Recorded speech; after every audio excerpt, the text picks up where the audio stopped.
Matthew chapter 7, verses 24 through 27, Jesus said, and these are the last words of the Sermon on the Mount, "Therefore, whosoever heareth these sayings of mine and doeth them, I will liken him unto a wise man, which built his house upon a rock.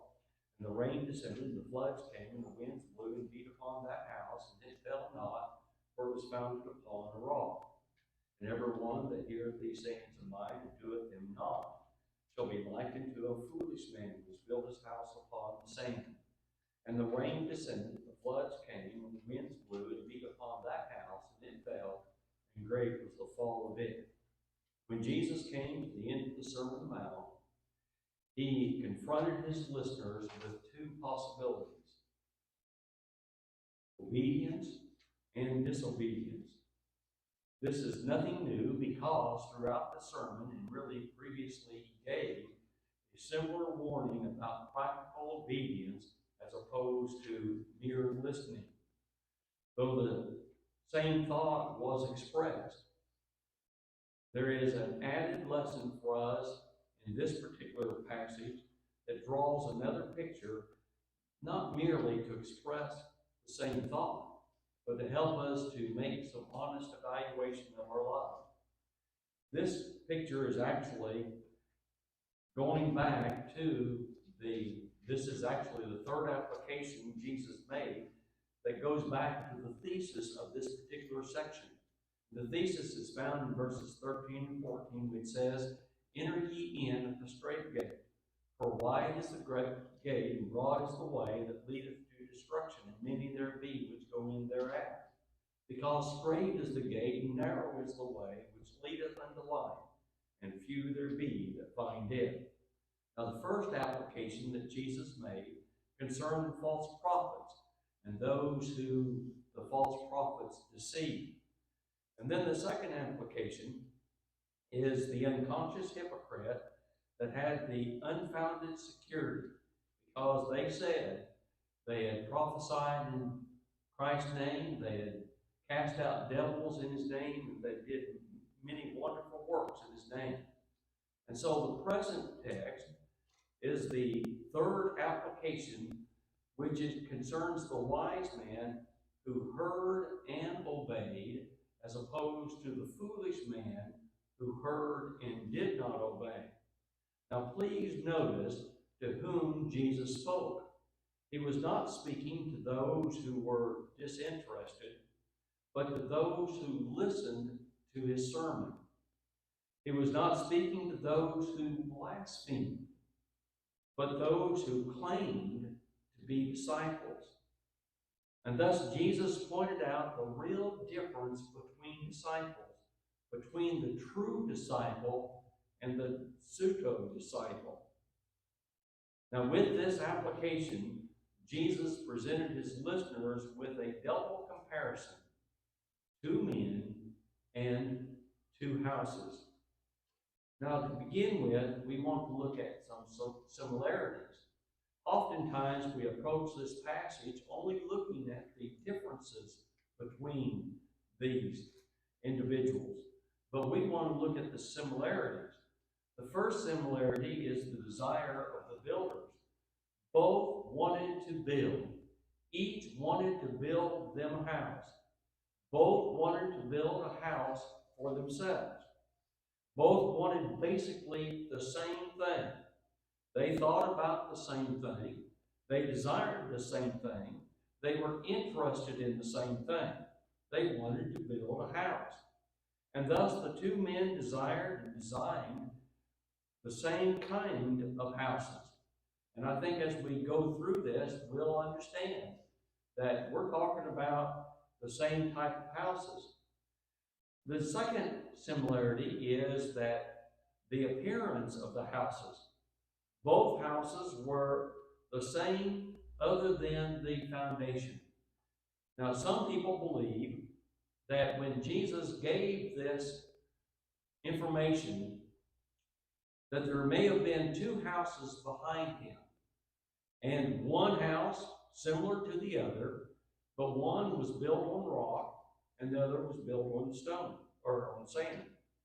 So the appearances of the houses were the same. They were basically the same other than the foundation themselves.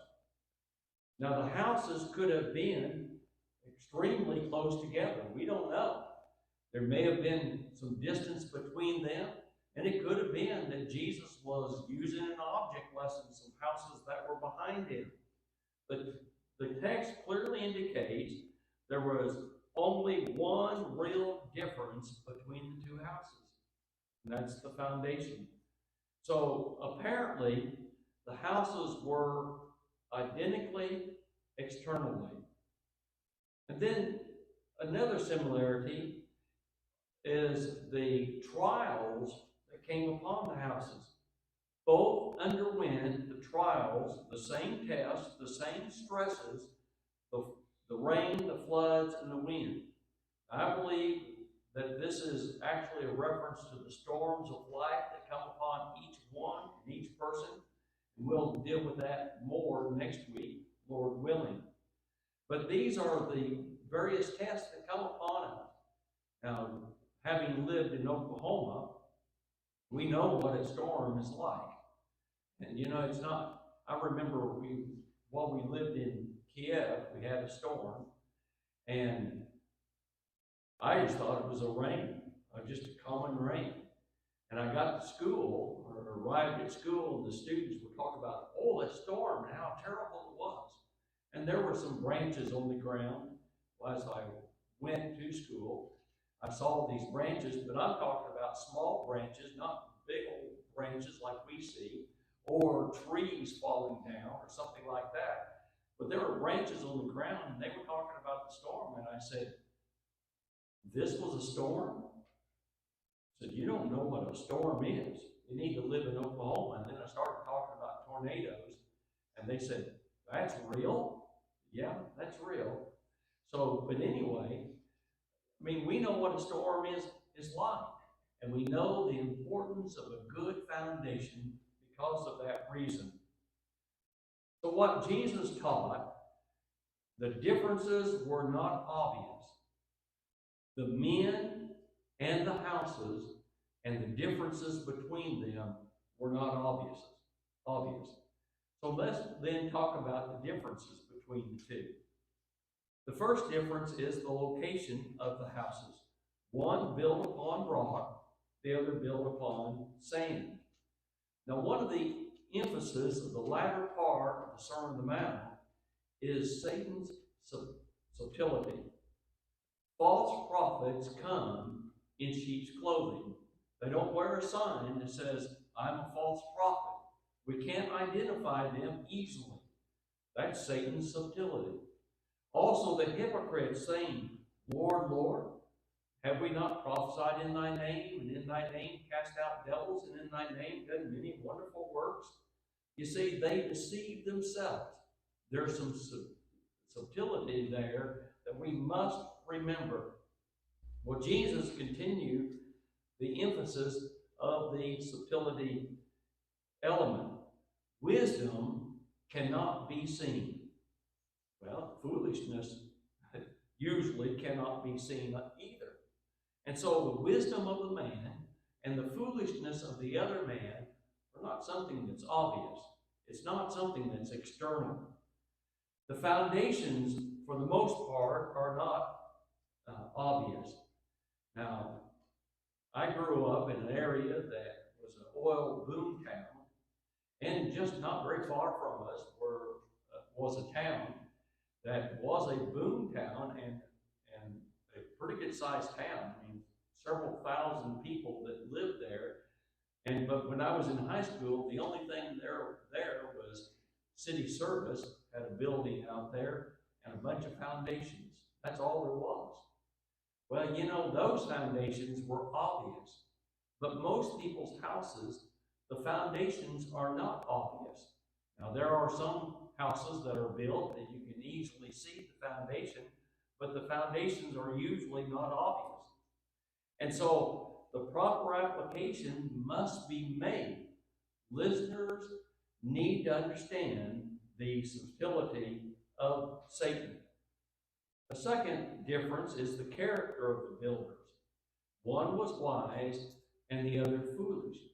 Now turn with me over to Luke's account, because Luke, though it was a little bit different in Luke than it is in Matthew, and it's not a parallel account, but it is something that we need to consider in looking at this.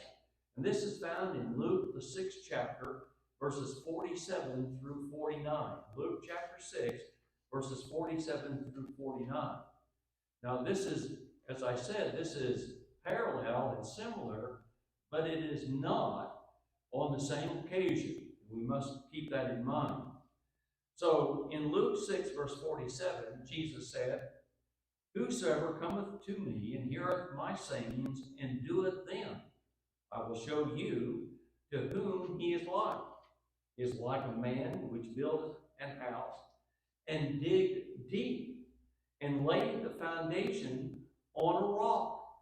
And when the floods arose, the stream beat vehemently upon the house, and it could not shake it, for it was founded upon a rock. But he that heareth and doeth not is like a man that without a foundation." We're not talking about like Matthew's account, where they build a foundation upon sand. But in Luke's account, this man built, and he didn't have any type of foundation. So without a foundation, he built a house upon the earth, against which the stream did beat vehemently, and immediately it fell, and the ruin of that house was great. Well, I remember a number of years ago, I was helping a man, and we were working on his back porch. And somebody had built this back porch on that house and did not put a foundation under it. And it was falling off the house. And in fact, what I finally said to the man, "You just need to tear it off. You don't have a foundation here. It's not going to withstand." So the first difference is the two men are opposite. One wise, the other foolish. Now, with that in mind, consider some characteristics of foolish men. But at the same time, just keep in mind that the wise man is the opposite of a foolish man. Now, the first thing that I noted in my note is that foolish men seem to be in a hurry and too busy to lay a proper foundation. Now, how many people do we know like that? They're just too busy to lay a proper foundation. Foolish people are always in a hurry. They're wanting to get something done at once and just simply cannot wait. Well, Proverbs 14, verse 29 has something to say to that. There, the proverb writer wrote, "He that is slow to wrath is of great understanding, but he that is hasty of spirit exalteth folly." But then also consider Proverbs 25 and 21, verse 5, where again the writer wrote, "The thoughts of the diligent man or diligent tend only to plenteousness, but of everyone that is hasty, only to want." Brethren, we need to take the time to do things right. And I'm always reminded of Jody's grandmother. She would say, "If you don't have time to do it right the first time, when are you going to find time to do it right the second time?" How true it is. Brethren, we have to take the time to do things right. But then a second characteristic of the foolish, and keeping in mind that we're talking about the opposite of the wise, the foolish does not pay attention to building rules and governing construction. Now, for this reason, builders consult architects and engineers to make sure that the things that they're doing is proper and will allow for that. Foolish men do not think ahead. They just plow on without considering it. Well, I've known people to do that, and next thing you know, their roof is falling in, or something of that nature. And I remember one time I worked for a fellow, and he called his company Paraclete, and which is actually a Greek word that he claimed to be spiritual minded, and it can mean the idea of helper. And it's the word that's used with reference to the Holy Spirit, the Comforter. That's the word that's used there, but the word Comforter, is more to it than just that. But nonetheless, that's what he called his company. And so I went to work for him, and next thing I know, he's cutting corners. And he asked me to go up and put a vent on the roof, and he just wanted to put a vent on top of the roof that was actually to the heater or to the water heater, the furnace or the water heater. And I said, I can't do that. That's not going to properly vent that. And in fact, it's going to become a hazard, a danger to whoever buys this house. He was fixing this house up for a client. And he said, well, either you're going to do it or you're going to lose your job. And I said, well, I can't do it. And so I just left. But, you know, that's not being a paraclete. That's not being a helper. That's actually putting people's lives in danger. Well, that's what foolish men do. They don't think ahead. They don't think concerning construction rules and those kind of things. The wise man knows there's a right way to do things, a right way to construct a house. The foolish man cannot be bothered with such rules and regulations, for he has to get the house built. Well, God warned Moses of this in Hebrews 8 verse 5. Who serves unto an example and shadow of heavenly things, as Moses was admonished of God when he was about to make the tabernacle. For see, saith he, that thou make all things according to the pattern showed to thee in the mount. Moses was a wise builder because he built it according to the rules of construction that God had set. A third characteristic of the foolish builder is that foolish men think his ideas are best. So you could just imagine, maybe this wise man met the foolish man. And the wise man said, well, I'm going to do it according to the construction rules. And the foolish man says, I don't need that. My way is better way anyway.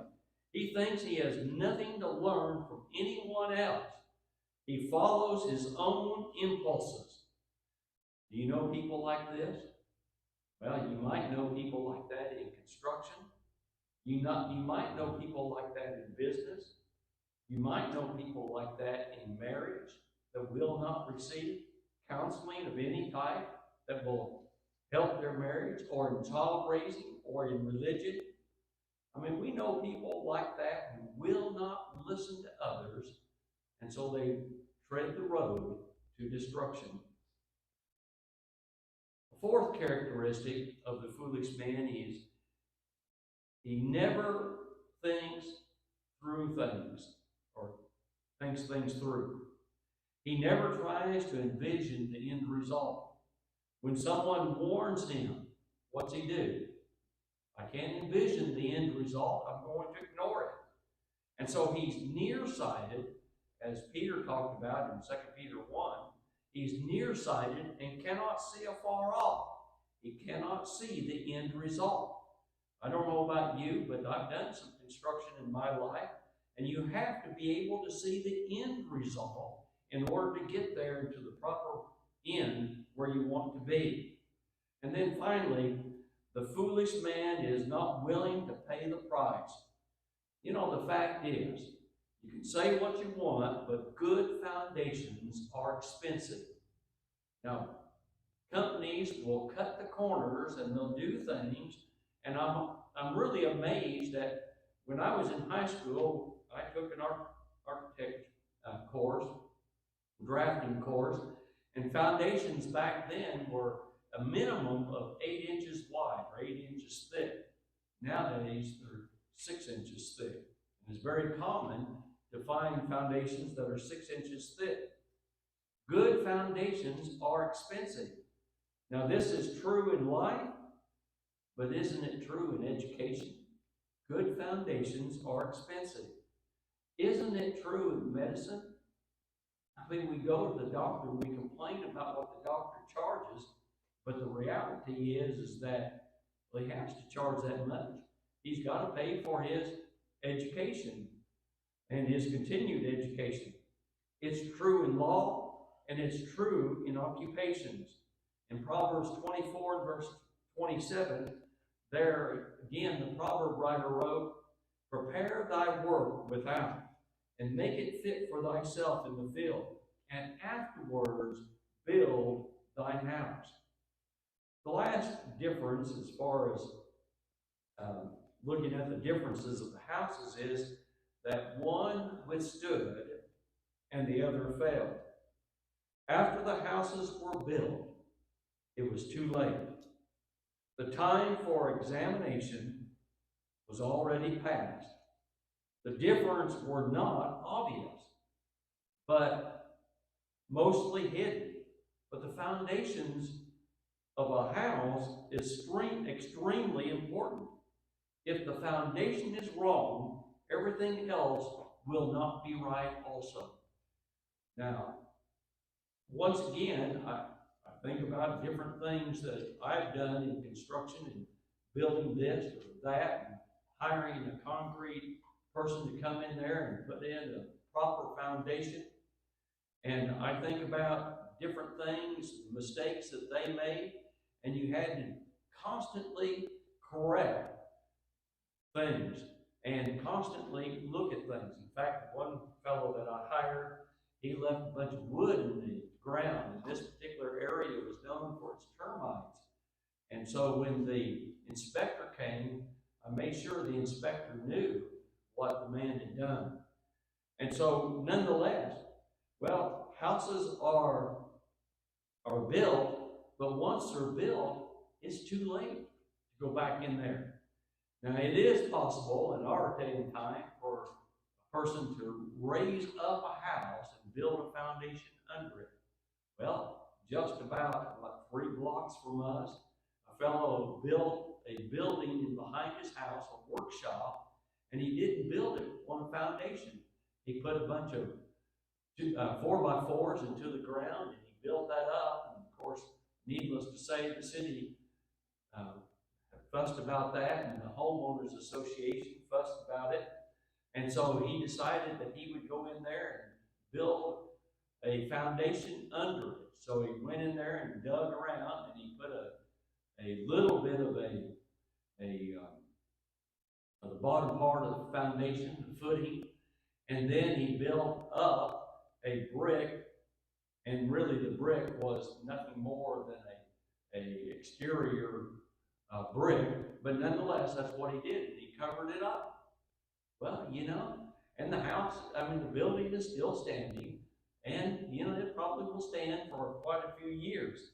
But the fact is, now that he built the house, and if something came up like a real storm, you think that that building is going to stand? Probably not. And his house is right beside that building, and when that building falls, his house will be in danger. Well, this makes us appreciate more the words of Paul. In 1 Corinthians chapter 3, verses 10 and 11, there Paul wrote, "According to the grace of God, which is given unto me, as a wise master builder, I have laid the foundation, another man buildeth thereon. But let every man take heed how he buildeth thereon. For other foundation can no man lay than that which is laid, which is Jesus Christ." In Ephesians chapter 2 and verse 20, "And will build upon the foundation of the apostles and prophets, Jesus Christ himself being the chief cornerstone." Well, now let's look at some practical lessons. The first is, it really concerns the true and pseudo disciples, and we're going to look at first some similarities. Now, the lesson applies to true disciples and to pseudo disciples. As with two men in two houses, true disciples and pseudo disciples have similarities and differences. A person must be wise enough to discriminate and to discern the difference or differences. So the first thing is consider the similarities of the true disciple and the pseudo disciple. Both are found in the same place. They're found in the church. They are both members of the Lord's church, members of his body. They even sit together. And oftentimes they sit right beside each other.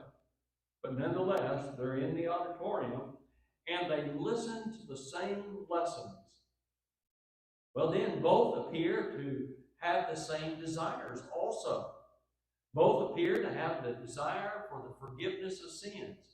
Well, everybody comes here, and everybody that comes normally has the desire for the forgiveness of sins. They have a need that includes a feeling of peace through redemption, and they want to escape guilt and unhappiness.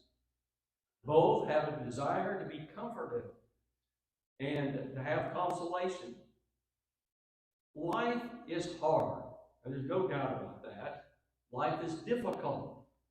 The foolish go to worship to be encouraged and to be appeased. The wise go to worship, to learn, and to encourage. There's a difference. Both desire guidance. The foolish man wants the easy way, the hurried solution, without any real commitment. But the wise realize that mountains create character and virtue.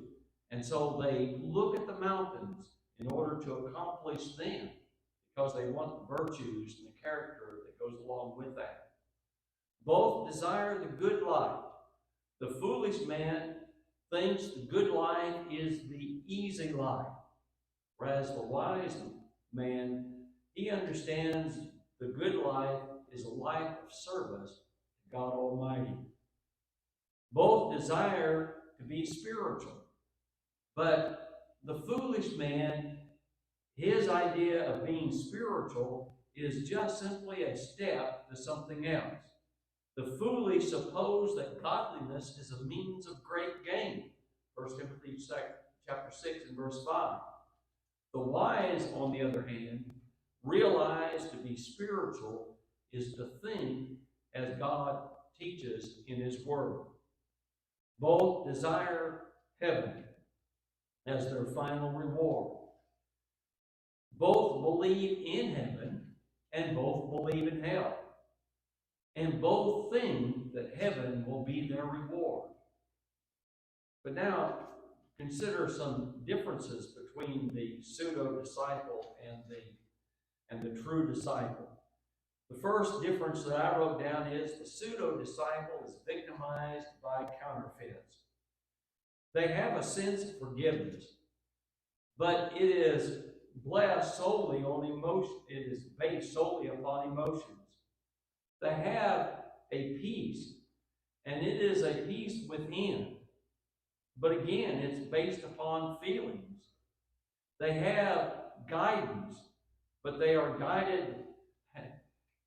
When you really look at the foolish disciple, he's guided by the other sheep, his fellow sheep, rather than the wisdom of the great shepherd.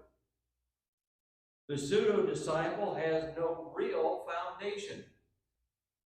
They did not build their spiritual house upon the right foundation. Instead, their foundation is dreadfully lacking in a number of areas. It will not endure, and it will not stand the test of time. And finally, the pseudo-disciple will not stand the test. The rain, the floods, and the winds are the test. And when the difficulties of life come upon them, their house will fall, and great will be the fall of it. And look back over the years and to different disciples that you've known. You know people like that. When the test comes upon them, the real tests, what do? They go back to the world from which they came. The trials, the tests, the stresses come upon the houses are too great because there is no real foundation in the Word. Now, the real question really boils down to this. What is your house? What about your house? Now, obviously, like I asked the kids tonight, we're not talking about literal houses. We're not talking about building a literal house. We're talking about spiritual dwellings. We're talking about our spiritual lives. So what is your desire? Is it to know God? Jesus in his high priestly prayer said in John 17 and verse 3, "And this is life eternal, that they might know thee, the only true God, and Jesus Christ, whom thou hast sent." Is it to know Jesus? In Philippians 3 and verse 10, Paul wrote, "That I may know him and the power of his resurrection and the fellowship of his suffering, being made conformable unto his death." Do you hunger and thirst for righteousness? That's what we're talking about. We're talking about what is our desire. We're talking about what about our houses? What is the desire that we have? Where do you seek for answers? Our prayer is as Paul's prayer in Colossians 1, verses 9 through 11.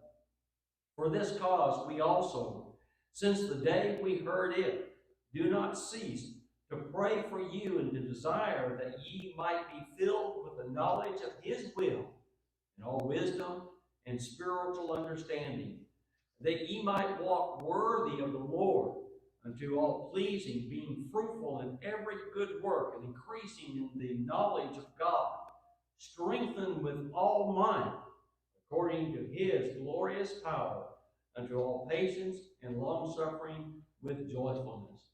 That's our desire. We want everyone to build their house upon a rock, not on drifting sand, and not without a foundation. This evening, we do want to offer an invitation. If you're subject to the invitation, whether to become a Christian or to make changes within your life, then the invitation is extended as together we stand and sing to encourage you. Risen Christ.